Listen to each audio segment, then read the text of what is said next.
Nós vamos tratar aqui sobre esse tempo seco aí, as crianças que padecem com isso, que cuidados tomar e tudo mais. Mas, eu falei, achei aqui, estamos começando agosto. Oh, meu Deus, na hora que você procura as coisas demoram mais, né? Na hora quanto maior a necessidade, parece que é maior também a dificuldade. Tá aqui, achei. Estamos começando agosto, então agosto é assim, vamos ter o agosto dourado, que é a conscientização sobre aleitamento materno, o agosto laranja, que é o mês de conscientização sobre a esclerose múltipla, o agosto lilás, nesse caso não é de saúde, mas é importante, é um mês de comemoração da criação da Lei Maria da Penha, dedicada a essa questão também. E é o agosto verde claro de conscientização sobre combate ao linfoma, assuntos que, portanto, estarão durante esse mês nos nossos programas, porque é a nossa obrigação marcar essas datas importantes, mas isso só conseguimos porque os médicos gentilmente participam, que é o que vamos fazer agora, embora o tema não seja do mês, mas seja importante para este momento muito seco. E nós vamos, por isso mesmo, contar com a contribuição da pediatra doutora Maria Raquel. Bom dia, doutora. Bom dia, Daécio. Muito bom dia a todos aí. Olha, muito obrigado por a senhora ter dedicado esses minutos aqui aos nossos ouvintes e telespectadores na região inteira, porque nós precisamos agora de conselhos de vocês, porque o ar já está seco e não há a menor evidência de que pelos próximos 2 meses vá melhorar, talvez até piore. Então, dizem, sofrem todos com isso, mas principalmente crianças e pessoas de mais idade. Então, mas nós vamos concentrar a entrevista nessa questão da baixa umidade do ar e a poluição, fatores prejudiciais à saúde, irrita a pele, traz problemas respiratórios e tudo mais, sobretudo nas crianças. E a senhora é pediatra, ninguém melhor para falar a respeito. É visível, só é visível, inclusive, né? Se você olhar o ar perto de você, você não vê partículas. Se você olhar no horizonte, nessa época, você vai ver que ele está todo ofuscado, tudo...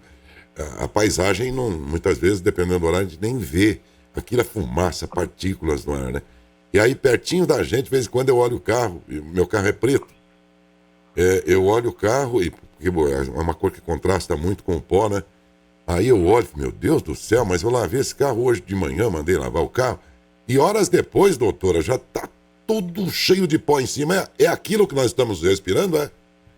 É isso que nós estamos respirando, né? Sim, e é isso mesmo, né? Infelizmente, esse momento tende, assim, a cada vez piorar, não tem uma previsão, assim, que vão vir em dias de chuvas, que vai melhorar a umidade do ar, e as crianças e os mais velhos, né, os idosos, também sofrem muito com isso, então, os dois extremos aí da vida.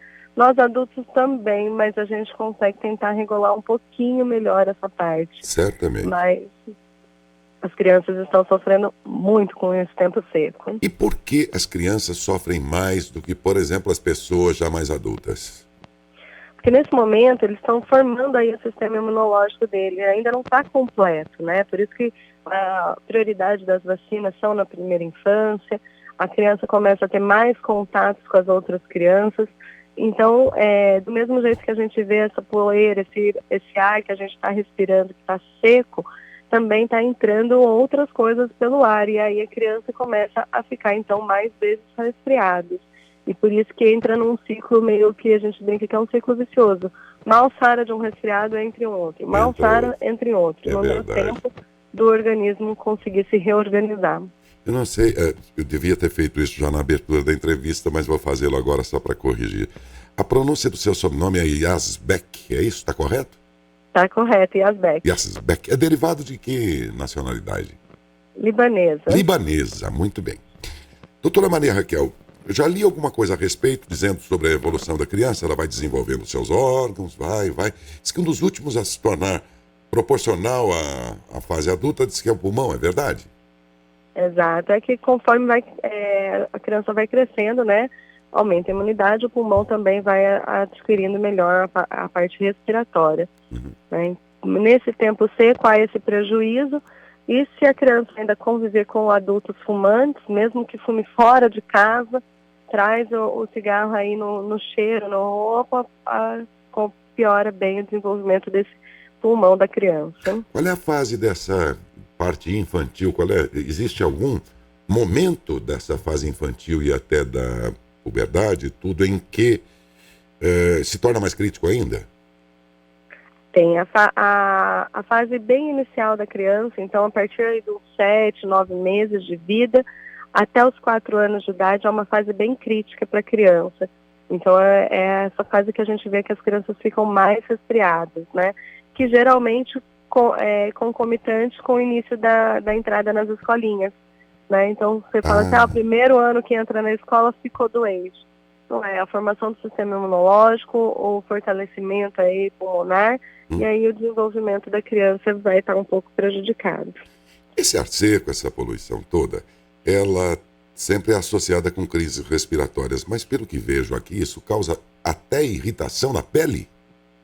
Exatamente, essas crises da parte seca causam as dermatites alérgicas, que podem ser respiratórias e também podem aflorar na pele. Então, tanto a hidratação para dentro quanto para fora. É importante estar hidratando sempre a criança, não dando banhos muito quentes, mesmo por estar frio, e passar o hidratante próprio de criança na pele. E quando é na pele, como ela se apresenta?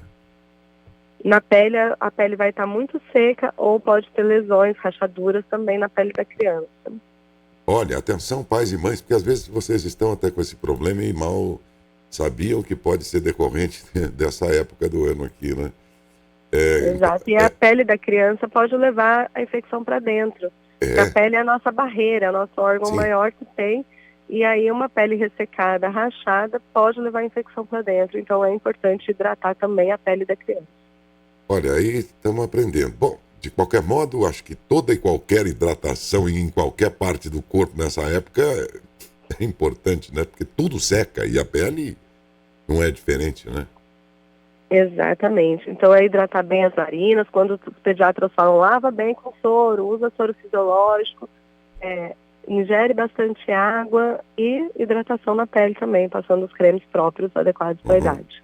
Nós estamos tratando aqui sobre os cuidados com as crianças durante esse tempo seco, mas vamos falar dos adultos. Adultos, não bota fogo, não fica ateando fogo para cá e para lá como modo de extinguir alguma coisa, descartar alguma coisa. Procure um outro modo, por favor, né?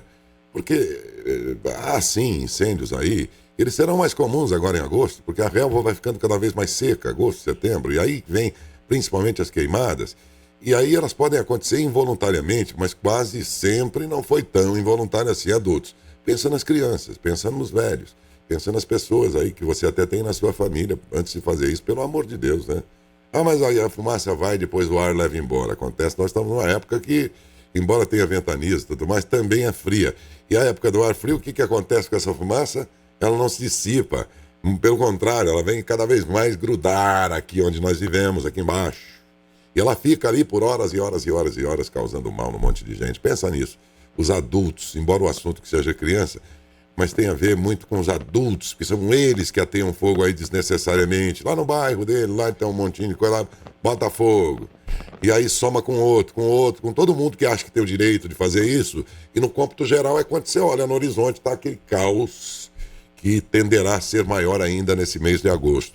Agora, doutora Maria Raquel, no caso, o que essas mães, além de, evidentemente, de na eventualidade de precisar levar os filhos até o pediatra, até o seu médico, enfim, o que se pode fazer no dia a dia em casa para que isso amenize um pouco esse ar seco e essas fuligens todas?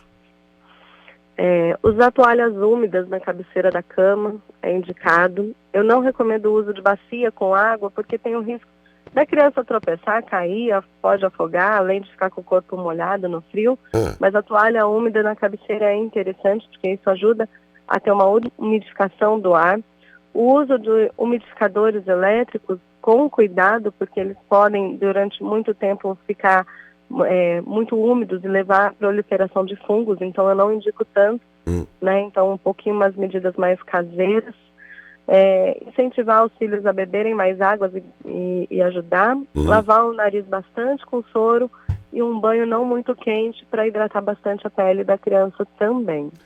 Uma receita bastante simples, todo mundo pode fazer, é esta da toalha molhada, a senhora disse, na cabeceira do na berço cabeceira ou da na cama ou no pé da cama, para ficar o ambiente mais úmido, né? Ele ajuda para a hora que a criança à noite, quando seca mais, está respirando melhor. Mas também, doutora, por outro lado, esses materiais úmidos, dependendo do tempo, da durabilidade do uso e tudo mais, dizem podem causar também a criação de fungos e tudo mais, né? Que tratamento dar a esta toalha depois de uma noite em que ela ficou úmida lá, por exemplo, no quarto? Ela deve ser lavada, né, secada ao sol para ficar bem seca, que é o que eu falei em relação aos usos de umidificadores, né? Às vezes as pessoas ligam o umidificador a noite inteira. Não é indicado por conta também dessa proliferação de fungos, né? E fazer também, às vezes, a inalação, a lavagem, que é o mais importante aí. Ok, então, gente, esse negócio de usei esta toalha ontem só para essa finalidade, vou usar outra vez hoje. Peraí, não é bem assim. Usou, lava, deixa secar bem durante o dia, ao sol, né, e tal.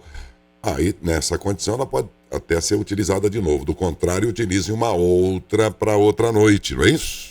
Exatamente. Ok. E a bacia, ainda que ela faça o papel de umidificar, a doutora Maria Raquel disse, olha, é bom evitar porque vai ficar no chão lá, por exemplo, alguém assim, a própria criança pode tropeçar e causar um mal maior. A alimentação, o que reforçar nessa alimentação para dar uma força, para enfim, dar um vigor aí um pouco maior para as defesas do organismo dessa criança, hein? Essa é uma pergunta assim que todos os pais fazem, né? Nossa, pode suplementar, dar algum suplemento vitamínico? Então, eu recomendo muito que a vitamina está na feira, né? Frutas e legumes.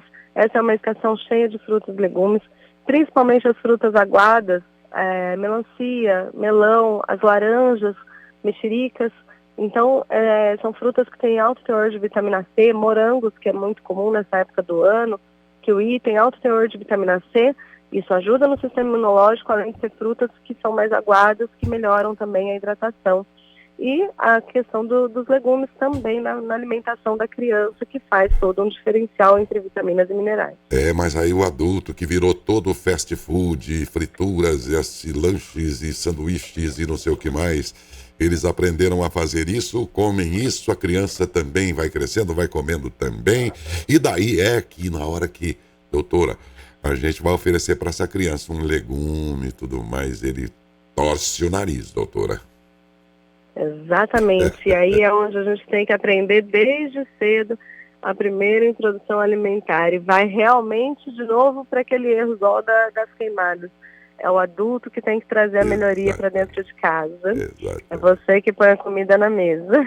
Então, o assunto hoje com a doutora Maria Raquel Yazbeck, pediatra, foi cuidados com as crianças durante o tempo seco. E nós descobrimos que nós temos que ter cuidados com os adultos aí, que aprontam mil e uma coisas, e a começar pelo fogo desnecessário que ele ateia aí, enfim, e também pela alimentação que precisa ser ensinada para as crianças. O assunto é em defesa das crianças. E o maior defensor deles tem que continuar sendo os pais, alguém que pelo menos se sensibilize antes de fazer algo errado. Opa, alguém, criança, filho meu ou não, pode padecer por causa disso. Dá um outro jeito de descartar, viu? E uma última pergunta, então, que é de internauta.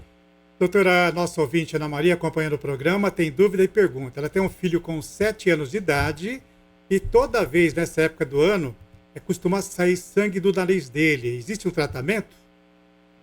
Existe tratamento. Primeiro tem que ser avaliado pelo otorrino, mas o sangue vem porque está seco, né? O nariz dele com certeza está muito seco. Então, aí a gente reforça o aumento da lavagem nasal. Tem aquelas pessoas que fazem somente na hora do banho com a criança para otimizar, mas o importante é que faça também durante o dia, várias vezes ao dia, acordar, já fazer a higiene nasal, várias vezes fazendo essa higiene, mas existe um tratamento com otorrino, e se o sangramento for muito intenso, tem até às vezes que cauterizar alguns vasinhos com um médico especializado na parte nasal, que é o otorrinolaringologista. Perfeita a sua entrevista, perfeita e oportuna. E eu agradeço muito, doutora Maria Raquel. Muito obrigado, viu? Muito obrigado pelo convite e fico aí à disposição. Obrigado nosso aqui, antes de mais nada, viu? Nós é que agradecemos a doutora Maria Raquel Yazbeck, pediatra, que falou sobre os cuidados com as crianças nessa época seca do ano.